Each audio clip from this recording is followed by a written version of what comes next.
Você já teve a sensação que a vida da outra pessoa está acontecendo e parece que a sua está parada?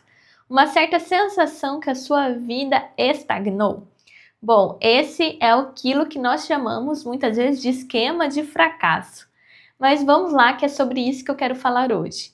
Muito prazer, meu nome é Gabriela Azevedo, eu sou psicóloga clínica, especialista em luto e suicidologia. E Gabi, né, você pode se perguntar por que você está falando do esquema de fracasso? Bom, como eu dou aula para muitos profissionais também, principalmente ali falando sobre crise, suicidologia, luto, um dos pilares, né, da minha formação está atrelada ao autocuidado dos profissionais. Então é por isso que eu escolhi falar sobre fracasso hoje. Essa sensação que nos contamina, essa sensação que faz com que a gente adote uma postura de sempre estar ali, ó, observando muito mais o palco dos outros e comparando aos nossos bastidores. Então, a grande questão aqui do esquema de fracasso, muitas vezes, vem também de uma infância ali com excesso de comparação entre irmãos, entre primos, na escola, falas, né, de pessoas importantes ali, que a pessoa era mediana, que a pessoa nunca seria ninguém na vida, que ela iria falhar, fracassar, ou às vezes até modelo aprendido, de ver realmente ali pessoas próximas, os próprios pais em alguns momentos, falhando, fracassando e a pessoa internalizando, a criança internalizando isso para dentro de si, o que faz com que muitas vezes ela se torne esse adulto que a todo momento se compara. E é claro que a gente vai olhar aqui o quanto hoje as redes sociais alimentam ainda mais esse senso de comparação. Antigamente, eu não sei você, mas a minha avó, por exemplo, tinha momentos ali no final de semana que ela sentava na calçada com outras vizinhas, assim, e ficavam falando, né, sobre como foi o dia. E é interessante perceber que naquela época, sem as redes sociais, geralmente as pessoas poderiam até se comparar, mas elas se comparavam geralmente com pessoas daquele mesmo meio, né? Então comparava talvez assim um vestido ou outro numa festa, comparavam talvez o que uma faz melhor que a outra no sentido de um bolo, alguma coisa nesse sentido. Só que as redes sociais ampliaram isso drasticamente. Hoje nós conseguimos ter acesso ao que as pessoas, né, em outros países, tem até pessoas que eu sigo, por exemplo, que moram na Rússia, por exemplo, né? Então, olha só, até onde vai as redes sociais? E com isso, né, ainda mais pensando que nas redes sociais as pessoas colocam ali fragmentos do que elas mais gostam, né, daquilo que elas estão desempenhando bem, daquilo que elas estão performando bem, como se fosse um recorte, né, daquilo que é o mais bonito, daquilo que é o mais interessante, daquilo que pode, né, brilhar mais os olhos das outras pessoas. E até mesmo quando as pessoas colocam nas redes sociais sobre os seus fracassos, na verdade é porque tem já uma história, né, de aprendizado por trás, alguma coisa que por trás já deu certo, né, quase como se ela estivesse contando aquela história, mas para chegar no final feliz. Então, estar a todo momento, desde a hora que a gente acorda com o celular na mão, até a hora que a gente vai dormir, com esse movimento de estar ali olhando o quanto a clínica de um é mais bonito, o quanto parece que é 7 horas da manhã e tal psicólogo já está atendendo, ou é sábado e alguém está gravando já para o YouTube e eu tô aqui descansando e começa a vir uma sensação, nossa, eu não deveria estar descansando, eu deveria estar trabalhando também, eu deveria estar criando também, né? E já começa muitas vezes com essa sensação de fracasso, a gente indo para algumas vertentes, ou a gente querendo compensar demais, trabalhando muito, comprando muitos cursos, se endividando com cartão de crédito, acumulando cursos e não assistindo, ficando extremamente exaustos e cansados, comprando aqueles montes de livros, ou algumas pessoas podem ir até para um estado de se render. Olha, de fato, acho que a clínica não é para mim, eu já vou abandonar porque não tá dando certo, ou, por exemplo, nem vou entrar naquela supervisão porque eu vou me relacionar com aquela supervisora, imagina, né? Eu não, nem tem espaço para mim ali. Né? Olha os outros psicólogos, eles são muito mais avançados do que eu. Então as pessoas, né, os profissionais tendem a ir para esses lados. Algumas pessoas, né, até acham, por exemplo, que eu desempenho muito, né? E eu desempenho mesmo muito. E geralmente, no começo da minha carreira, estava muito atrelado ao esquema de fracasso também. Só que eu hipercompensava, trabalhando muito. Tinha momentos que eu postava no Instagram ali, saindo da clínica 10 horas da noite, e no outro dia, 7 horas da manhã, eu já estava no consultório. E eu achava isso lindo, né? Até perceber que isso é extremamente adoecedor. E essa é uma grande questão, porque muitas vezes essa sensação de sempre estar se comparando, sempre estar ali no fundo, uma sensação de que nós somos medianos, de que tudo pode dar errado, que tudo pode desabar de uma hora para outra, e que a gente vai falhar ali na nossa profissão, ou a gente vai falhar ali no nosso relacionamento, ou no nosso maternar, né, na paternidade. Isso vai nos adoecendo a longo prazo. Isso vai fazendo, né, ou vai minando a nossa autoestima, principalmente para quem se rende, ou até para quem desempenha muito, vai gerando, né, um quadro ali de adoecimento que a gente pode estar flertando com um burnout a qualquer momento. Então é extremamente importante a gente observar se a gente não tem também essa sensação dentro de si. Eu lembro uma vez que eu acordei e eu já acordei com uma sensação de atraso, né? Então, quem hipercompensa esquemas de fracasso com padrões inflexíveis, misericórdia, vocês sabem do que eu tô falando aqui.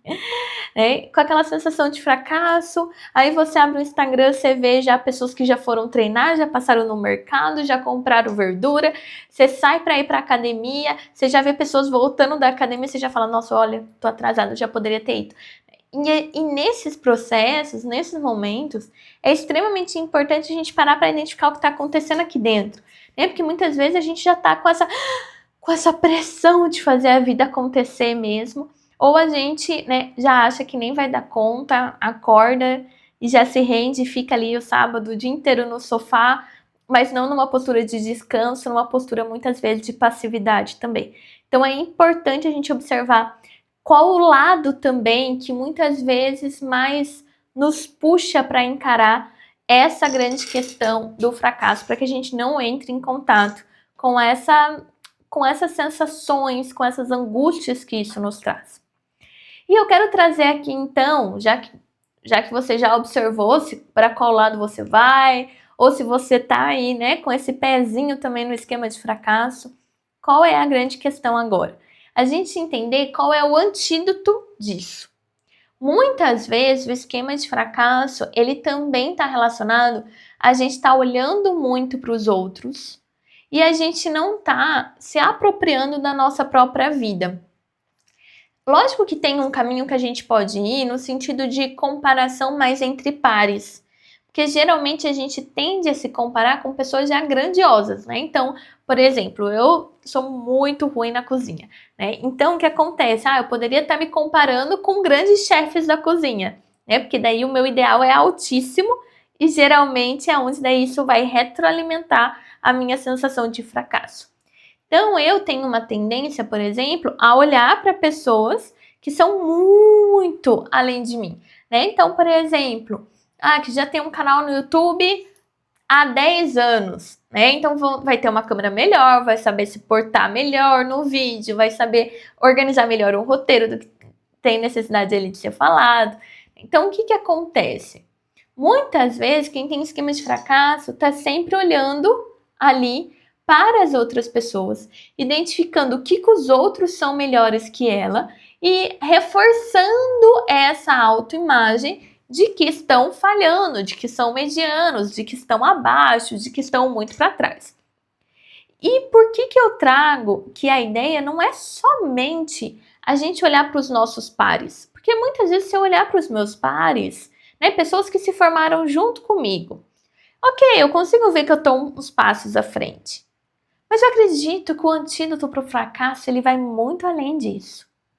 O quanto é importante, eu considero, a gente olhar para a nossa própria história, a gente olhar para a nossa própria evolução. Quem eu era? E você vai refletindo. Quem você era há 10 anos atrás? Há 10 anos atrás eu estava dentro da faculdade. Há 10 anos atrás eu era uma estudante que ficava ali imaginando, pensando como seria atender vários pacientes. Há 10 anos atrás, nem palestras eu tinha começado a dar. Quem era você há 10 anos atrás? E há 5 anos atrás? Eu, por exemplo, era já uma recém-formada, mas estava ali nos primeiros anos de clínica, né? E olha só, vou compartilhar uma coisa muito íntima com vocês. Eu escrevo aqui, né, nesse meu caderno, eu tenho muito hábito de escrever desde que eu era muito pequenininha. Na escola mesmo, eu escrevia na última folha do caderno, sempre tinha grandes reflexões. E olha só, aqui eu escrevo desde 2021. Olha o que eu escrevi. Faz um mês, em 2021, fevereiro de 2021, faz um mês que estou na clínica e um ano que realizo atendimentos. Muitas vezes ainda me questiono se estou realizando um bom trabalho, mesmo recebendo muitos feedbacks positivos. E o que acontece, né? Por que eu li isso daqui para vocês? Justamente pela importância que é a gente rever a nossa história. Quando eu olho aqui o que eu escrevi em fevereiro de 2021, eu vou começar a entrar em contato sobre, nossa, quais eram as minhas inseguranças? Quais eram os meus medos? O que eu já evoluí? Eu lembro que eu morria de medo de montar, de fazer um simples recibo de pagamento. Hoje, o meu trabalho, né? Hoje, a minha clínica, a gente emite nota fiscal para todos os pacientes, super organizado, estruturado. Tá, mas quem que eu era lá atrás? Qual era o medo que eu tinha disso? Como que era a minha dificuldade de começar a preencher um prontuário? O quanto isso evoluiu ao longo dos anos? Como que eu ficava insegura lá atrás quando eu tinha que chamar algum familiar para fazer uma orientação? E hoje? Isso não é muito mais fácil para mim? Eu já não me sinto muito mais segura fazendo isso. Como que era lá atrás, quando eu ia entrar fazer uma live, gravar algum conteúdo nas minhas redes sociais? Quanto já evoluiu? E lógico que eu posso olhar para vários vieses. Eu posso olhar para minha vestimenta, eu posso olhar para minha aparência, eu posso olhar para o meu cenário, né? Que isso daqui é real, né? Muitas vezes as pessoas perguntam: "Ah, Gabi, é só uma imagem lá atrás?" Não é real, né? Então assim, eu posso olhar para tudo isso, o quanto evoluiu, mas que eu também olhe para as minhas habilidades, que eu olhe também para as minhas inseguranças. E às vezes a gente pode olhar no lado pessoal também, né? Talvez há 10 anos atrás eu morria de medo de dirigir. Eu lembro que eu parava o meu carro do outro lado da avenida, assim, da faculdade, né? Porque eu não atravessava a avenida com o carro. Né? E hoje eu já tenho uma super facilidade. Hoje eu vou para outras cidades, para outros estados dirigindo. É a primeira vez que eu peguei avião sozinha, ou o quanto, né? Quando eu morava com a minha mãe, depois eu tive que me mudar para minha própria casa. Quanta coisa a gente aprende quando a gente tem a nossa própria casa. Como a gente vai construindo pequenininhos hábitos, né? Que horas que eu vou tirar o lixo? Vou cozinhar? Qual é a ordem que eu uso até para lavar uma louça? Sabe, coisas assim, pequenininhas mesmo, para a gente se organizar no dia a dia. O quanto é importante a gente olhar para o nosso avanço. O quanto é importante a gente olhar para trás. É importante sim a gente estar olhando para frente, o que a gente ainda quer melhorar, coisas que ainda queremos alcançar. Lógico que é, porque isso nos ajuda a definir metas, a definir objetivos, a ver o que é possível, onde é possível se chegar. Mas é extremamente importante que a gente olhe para trás também. O que eu já avancei, o que eu já conquistei, quantas coisas eu já aprendi, quantas habilidades eu já desenvolvi. Olhe para você, olhe para sua história. Se você não tem o hábito de escrever, eu não tinha até aqui, comece escrevendo. Ali muitas vezes eu escrevo o quanto eu estava cansada, quais eram as minhas dificuldades, o quanto eu estava insegura com algumas coisas. E hoje, voltando a ler, eu entro em contato com aquela Gabriela daquela época. E para a gente finalizar esse momento de hoje, se você estiver gostando, já deixa aqui o seu like, já deixa aqui também, já ativa o sininho para receber as notificações, deixa o seu comentário sobre o que você está achando. Muito youtuber ela, né? Vocês não estão achando, gente? Mas eu quero comentar um trecho do livro A Maturidade. É um livro que eu considero excelente. Eu acho que todo mundo que faz 18 anos deveria receber esse livro de presente. É o livro A Maturidade do Rafael Liano. E tem uma parte que ele diz assim: cada um de nós é uma biografia, uma narrativa singular, construída contínua e inconscientemente por nós mesmos. Cada um de nós é único. E para sermos nós mesmos, devemos possuir a nossa história, rememorar o nosso drama interior. O homem precisa desta narrativa interna para manter a sua identidade, o seu próprio eu. Olha que coisa mais linda, gente. Então fica a minha sugestão de leitura também para vocês. No Clube do Livro que nós tivemos esse ano, esse foi o primeiro livro trabalhado no Clube do Livro. Então, se você deseja continuar aqui aprendendo, se desenvolvendo e principalmente cuidando de você também, entre aqui também no nosso grupo VIP para você receber todas as informações dos próximos cursos, das próximas aulas, dos próximos encontros. É um grupo exclusivo para psicólogos e estudantes de psicologia. Aprenda a cuidar de você também e assim você aprende a cuidar ainda melhor também dos seus.